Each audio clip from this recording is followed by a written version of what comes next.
Alright, let's break down the narrative from a Dr. Steve Turley video. So, this source claims a lot happened after an alleged strike on Iran. Let's get into it. Basically, it alleges a global party and a political meltdown right here in the US. And this quote, this is the core argument, a complete and total meltdown. Okay, so the story starts with this alleged airstrike. This is the trigger for everything else.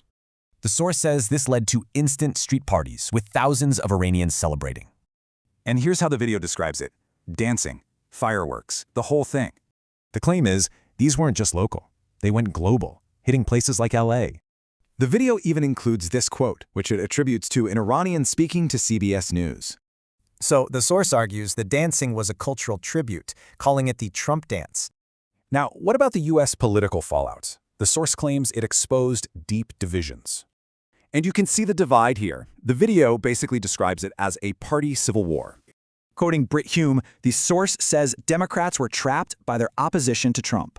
And while it notes a rift inside MAGA, it calls any talk of a civil war a fantasy. So, how does the source support this?